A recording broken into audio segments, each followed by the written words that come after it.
Hi, future millionaires. Welcome to my YouTube channel, Damodaran MIT 2.0 Wealth Creation ADC. நான் Damodaran, founder and mentor strategies academy. This is a small gist about me. Mostly என்னை பற்றி நிறைய பார்த்துருப்பீங்க, நிறைய கேள்விப்பட்டிருப்பீங்க. அதனால we are just keeping this point. நீங்க இதான் ஃபர்ஸ்ட் டைம் நம்மளோட யூடியூப் சேனலை பார்க்குறீங்க அப்படின்னா ஸ்க்ரீன்ல தெரியல QR கோட ஸ்கேன் பண்ணி மறக்காம ஃபாலோ பண்ணிக்கங்க. நம்மளோட டெலிகிராம் கம்யூனிட்டியில நீங்களும் ஒரு மெம்பரா இருக்கணும்னு நினைச்சீங்கன்னா இந்த QR கோட ஸ்கேன் பண்ணி ஜாயின் பண்ணிங்க. நம்மளோட வாட்ஸ்அப் கம்யூனிட்டியில மெம்பரா இருக்கணும் அப்படின்னா இந்த QR கோட ஸ்கேன் பண்ணீங்க, பிஏ மெம்பரா இருக்குங்க, stay connected. Hi friends, good evening. So நம்ம எதிர்பார்த்த மாதிரி அந்த மார்க்கெட் வந்து ஸ்லைட்டாக மேலே தான் போச்சு. ஸோ காலையில் வந்து மேலே போகும்போது நானுமே சொல்லியிருந்தேன், தான் 124 170 இருக்கும்போது சொல்லியிருந்தேன். ஸோ பெருசாக வந்து லாங்ஸ் வந்து ஃபேவரபுளாக இல்லை, பட் ஆனால் ஷார்ட்ஸ் எடுக்கணும்னா 2400 கீழே அப்படின்னு சொல்லிட்டு தான் திரும்பி வந்து அது மேலே வந்துச்சு. 240 250 வரும்போது இந்த டைமுக்கு ஒரு அரௌண்டு ஒரு 10:30 போல் நான் அப்பயும் திரும்பி சொன்னால் வந்து அதான் இன்னும் லாங்ஸ் வந்து எடுக்க தேவையில்ல, சேனல் டாப்பில் இருக்குது அப்படின்றதுனால. ஸோ அது என்ன மீனிங்னா நீங்கள் ஷார்ட்ஸ் எடுக்கலாம், ஆனால் எடுத்தீங்கன்னா ரிஸ்க் டிஃபைண்டாக மட்டும் வச்சுக்கணும் அப்படின்றது தான் நீங்கள் தெரிஞ்சுக்க வேண்டிய விஷயம். ஸோ அப்போ அதுலேருந்து வந்து பார்த்தீங்க அப்படின்னா கரெக்டாக வந்து நல்லாவே ஃபால் வந்துச்சு. 2450 கிட்ட வந்துச்சு. ஸோ கிட்டத்தட்ட 200 பாயிண்ட் வந்து இது வந்துச்சு. இது நம்ம ஸ்விங் ட்ரேடிங் குரூப்லையும் போட்டிருந்தோம், அதே மாதிரி வந்து நம்மளோட இந்த கம்யூனிட்டிலையும் வந்து போட்டிருந்தோம். ஸோ காலையிலேயே போட்டிருந்தேன், ஸோ லாங் வந்து ஸ்டாப் பண்ணுங்க, சரியா. அதே மாதிரி சென்செக்ஸ் எக்ஸ்பைரி மந்த்லி எக்ஸ்பைரி இருக்கிறதால கொஞ்சம் மைண்டில் வச்சிங்க அப்படின்னு சொல்லிட்டு நான் இங்கே அதுதான் சொன்னேன்.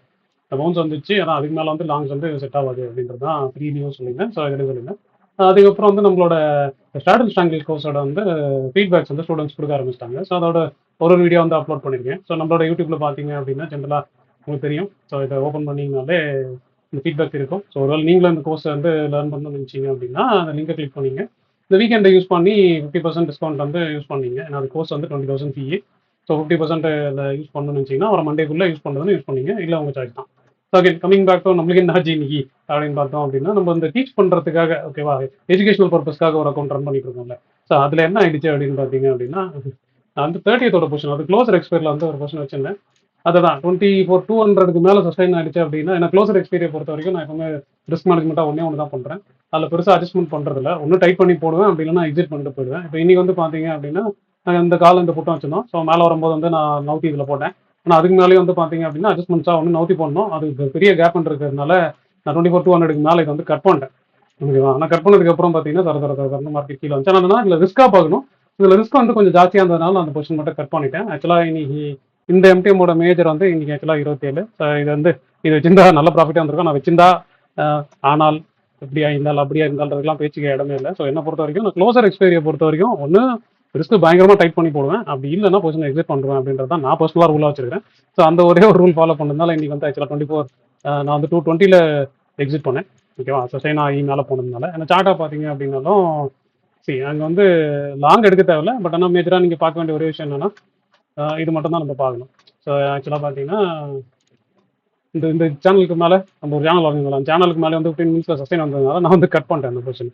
சரி, ஏன்னா அது அதுக்கு மேலே வந்து மேலே போச்சு அப்படின்னா வீக்கெண்டில் ஏதாவது பெருசாக வந்ததுன்னா ப்ராப்ளம் வருன்றதுனால நான் அதை பெருசாக அட்ஜஸ்ட் பண்ணுறதில்ல. இதே 7th எக்ஸ்பைரி இல்லை நான் 14th எக்ஸ்பைரி இல்லை மந்த்லி எக்ஸ்பைரினா ஜென்ரலாக அட்ஜஸ்ட் பண்ணி போட்டிருப்பேன். ஸோ அதனால் அந்த ஒரு விஷயத்தில் மட்டும் நம்மளுக்கு ஒரு சின்ன இம்பாக்ட் வந்து இந்த இந்த ஃபேக் மூவ்னு சொல்ல முடியாது. இது நல்ல புல் பேக்கு. ஏன்னா நம்ம இந்த இடத்துல எதிர்பார்த்தோம், இந்த இடத்துல தான் பவுன்ஸ் வரும்னு எதிர்பார்த்தோம். ஸோ பவுன்ஸ் வந்து ஐ வாஸ் எக்ஸ்பெக்டிங் டில் இங்கே, சரியா. ஆனால் அது அதுக்கு மேலேயும் க்ளோஸ் வந்ததுக்கப்புறம் வந்து எனக்கு பெருசாக வந்து ஹையர் எக்ஸ்பைரில் வச்சிருந்தேன். பட் லோக்கல் க்ளோசர் எக்ஸ்பைரில், அதாவது அடுத்த செவ்வாய்க்கிழமை ஒரு எக்ஸ்பைரில் வந்து பொசிஷன் வேண்டாம் அப்படின்றதுனால கட் மட்டும் பண்ணிட்டேன். அதை தவிர்த்து மீதி எல்லாமே பார்த்தீங்க அப்படின்னா இந்த அக்கௌண்ட்டில். ஸோ அதை தவிர்த்து இப்போ இதில் 27 ரூபா கழிச்சிட்டிங்கன்னு வச்சுக்கோங்க, ஆக்சுவல் எம்டிஎம்ல வந்து 13,000 ப்ராஃபிட்டே இருந்திருக்கும். பட் நான் தான் ஆக்சுவலாக அது ஒரிஜினலாக உண்மையாக ப்ராஃபிட் வந்திருக்கும். அது எம்டிஎம் பார்த்தீங்கன்னா எக்ஸிட் பண்ணதுலேருந்து அந்த பொசிஷன் ப்ராஃபிட்டாக இருக்கும் ஒரு 50,000 ரூபாய். ஓரளவு வந்து பார்த்தீங்கன்னா அங்கேருந்து ஒரு 50 ரூபாய்க்கு ஒரு சான்ஸ் இருக்குது. ஸோ ஒரு 30 ரூபா வந்துருக்கணும். அது தான் அது நம்ம ரூலாக பார்க்கறதுனால அது பண்ணிக்கணும். மிச்சப்படி எல்லாமே மிச்ச எல்லா பொசிஷன்ஸும் வந்து இதில் 7th இல்லை 14th இருக்கும்.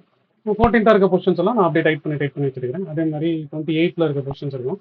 ஸோ 28th பொசிஷன்ஸ் வந்து சில அட்ஜஸ்ட்மெண்ட்ஸ் மட்டும் பண்ணிட்டேன். ஏன்னா மார்க்கெட் வந்து அந்த ஸ்ட்ரக்சர் உடஞ்சி போனதுனால நான் அதுக்கானது ஒரு சில அட்ஜஸ்ட்மெண்ட்ஸ் மட்டும் ஸ்லைட்டாக பண்ணிட்டேன். அதுலேயே வந்து பார்த்தீங்கன்னா அதான் இதெல்லாம் கொஞ்சம் ஓகே நல்லா இருந்துச்சு. அதுக்கப்புறம் பார்த்தீங்க அப்படின்னா இதில் ஆகஸ்ட்டில் வந்து ஒரு பொசிஷன் இனிஷியேட் பண்ணியிருக்கேன். ஸ்லைட்டாக வந்து பீரிஷ்ன்ற மாதிரி.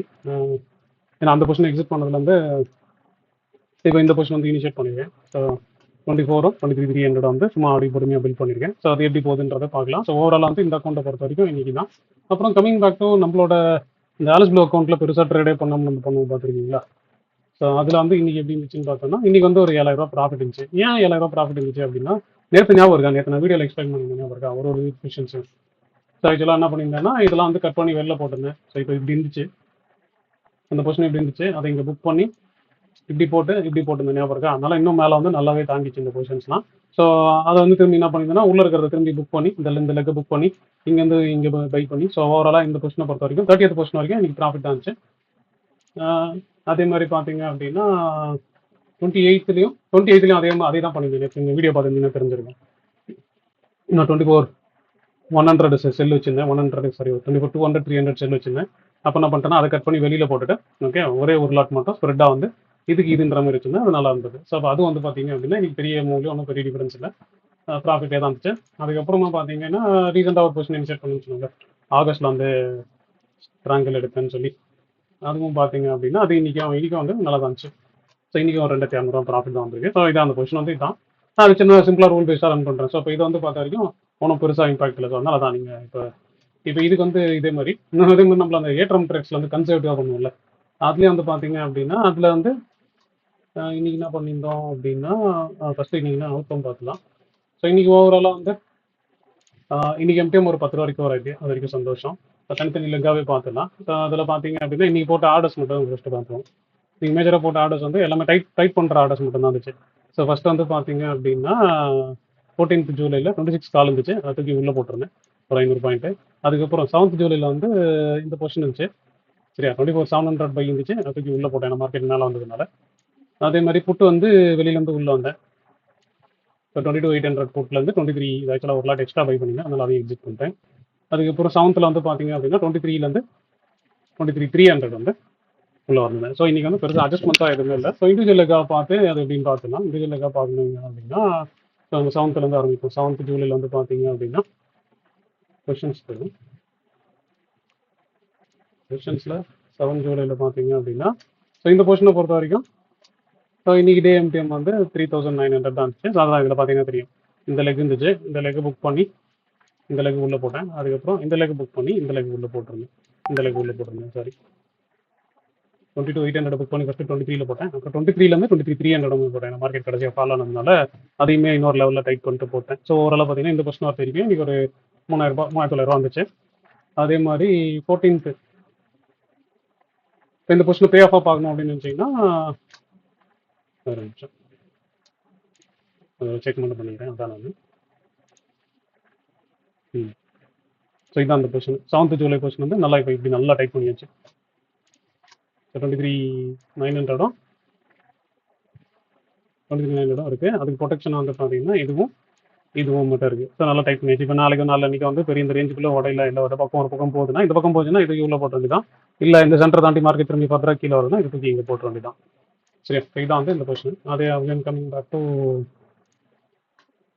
14th. ஸோ 14 ஜூலையில் பொறுத்த வரைக்கும் 14th ஜூலையும் பொறுத்த வரைக்கும் அதே மாதிரி தான். சிம்பிளாக மட்டும் ஒரே ஒரு அட்ஜஸ்ட்மெண்ட் பண்ணி வச்சுருந்தேன் சரியா. 26 தூக்கி 25,500 போட்டிருந்தேன். அதுக்கு இப்போ வேறு எதுவும் பண்ணல. ஸோ அதில் வந்து பார்த்தீங்கன்னா இன்றைக்கி ஒரு 4,800 வந்திருக்கு. அதுவும் போய் அப்போ பார்த்துலாம். பட் அந்த பொசிஷன்ஸ் அதோட பார்த்துருவோம். அதுக்கப்புறம் பார்த்தீங்க அப்படின்னா இதோட வந்து நம்மகிட்ட வந்து 25 ஆகஸ்ட் பொசிஷன் தான் இருக்குது. ஸோ அதோட 25 ஆகஸ்ட்டில் வந்து நான் நேற்றே சொல்லியிருந்தேன் ஒரு நான் 23,500 தூக்கி 24 மாற்றிட்டேன்ட்டு. ஸோ அதனால் அந்த லெக்கு போட்டு அதில் எதுவும் கை வைக்கல. ஸோ அதுலேயே வந்து பார்த்தீங்கன்னா இன்றைக்கி ஒரு 2,000 வந்துச்சு. ஸோ பே அப்போ பார்த்தீங்க அப்படின்னா மீதி இந்த பொசிஷன்ஸை செக் பண்ணி பார்த்துருவோம்.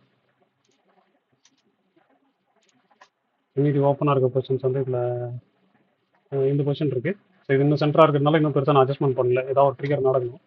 ஒன்று க்ளோசிங் வந்து இது மேலே வந்தால் இதை தூக்கி உள்ளே போடுவேன். அப்படி இல்லை அப்படின்னா ஃபர்தராக இப்போ சப்போர்ட் ஏதாவது ஓடினா தூக்கி உள்ளே போடுவேன். இதான் மிச்சபடி வேறு எதுவும் வந்து இந்த பொசிஷன் இல்லை. ஸோ இது 3 லாட்டுக்கு வந்து ஒரு 7,000 ப்ராஃபிட் வருது.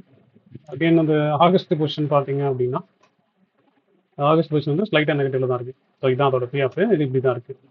ஸோ மேலே போனதுனால மேலே மட்டும் ஒரு ஸ்க்ரீவோட வச்சிருக்கேன். இப்போ இந்த சென்டர் தாண்டி வெளிலேருந்து ஸ்ட்ரைக்கை தாண்டி கீழே வருதுன்னா இந்த நேரம் இங்கே டைப் பண்ணி விட்டுற வேண்டியதான். அது பொறுமையாக நான் ஸ்ட்ரக்சராக பார்த்து பொறுமையாக அட்ஜஸ்ட் பண்ணி எடுத்துருவேன். ஸோ இதான் வந்து கோல். அதே மாதிரி நினச்ச மாதிரியே வந்து நல்ல 3 நாள் கேப் வந்துச்சு. இப்போ இந்த மார்க்கெட் என்ன போகுது, என்ன நடக்க போகுது, ஓகேவா? இந்த கண்டிப்பாக இந்த வீக்கெண்டில் வந்து ட்ரம்ப் ரொம்ப நாள் சைலண்ட்டாக இருக்கிறாரு. கண்டிப்பாக அவர் பங்குக்கு அவர் ஏதாவது வலிச்சாருன்னு வச்சுக்கலாம், ஏதாவது ஒரு ப்ராப்ளம் வரும். அதே மாதிரி யூஎஸ் ஆயிலும் பார்த்தீங்க அப்படின்னா அப்படியே ரொம்ப நல்ல கூலாக போயிடுச்சு. யூஎஸ் ஆயில் பார்த்தீங்கன்னா தெரியும், நேற்று 72 வந்துச்சு, இன்னைக்கு வந்து 69 வந்துச்சு. அதான் நம்மளும் எதிர்பார்த்துன்னு இருக்கிறோம் எதனா சேட்டை நடக்கும். ஏன்னா கூட பொறுத்த வரைக்கும் என்னோட லாங் டர்ம் டார்கெட் வந்து நான் 120லேருந்து 140 வச்சிருக்கேன். ஸோ அதனால் பவுன்ஸ் வரும்னு எதிர்பார்க்குறேன். பட் ஆனால் அதுக்கு நான் ட்ரேட் பண்ணுறதில்ல பெருசாக. சரியா கூட நான் ட்ரேட் பண்ணுறது இல்லை. ஜென்ரலாக வியூ வந்து மேக்ரோவா நேற்று வீடியோவில் எக்ஸ்பிளைன் பண்ணியிருந்தேன் ஏன் நான் எதிர்பார்க்குறேன் அப்படின்றது. ஸோ அதுக்கு எதனா நடக்கலாம் அப்படின்ற மாதிரி இருக்குது. ஸோ அது நடந்துச்சுன்னா கண்டிப்பாக நம்ம ஈக்விட்டி பொசிஷன்ஸ் வந்து அதுக்கேற்ற மாதிரி ரியாக்ட் ஆகுன்றதுனால நான் ரிஸ்க் மட்டும் டைப் பண்ணலாம் அப்படி நேற்றே சொல்லியிருந்தேன். அதை இன்னைக்கு எல்லாத்தையும் டைப் பண்ணி வச்சுட்டேன்.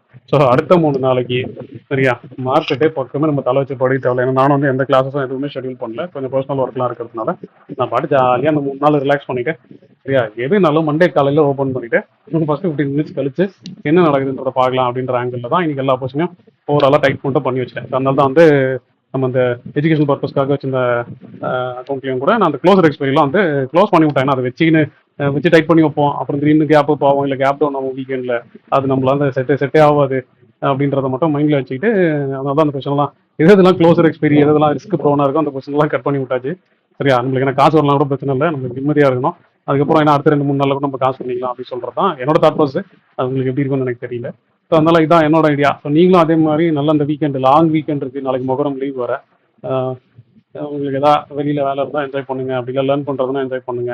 இல்லை நம்மளோட இதுலேயே வந்து பார்த்தீங்க அப்படின்னா அந்த கோர்ஸ் போட்டிருந்தோம். ஸோ அது ஒரு 10 hours கோர்ஸு.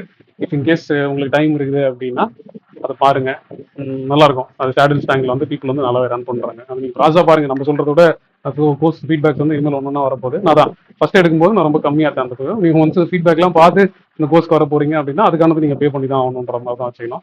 ஸோ அப்போ அதே மாதிரி தான் இப்போ வந்து நான் 20,000 வச்சுருக்கேன். குடிச்சு இதில் அதை வந்து 20,000 30,000 வந்து மாற்றிடுவேன்.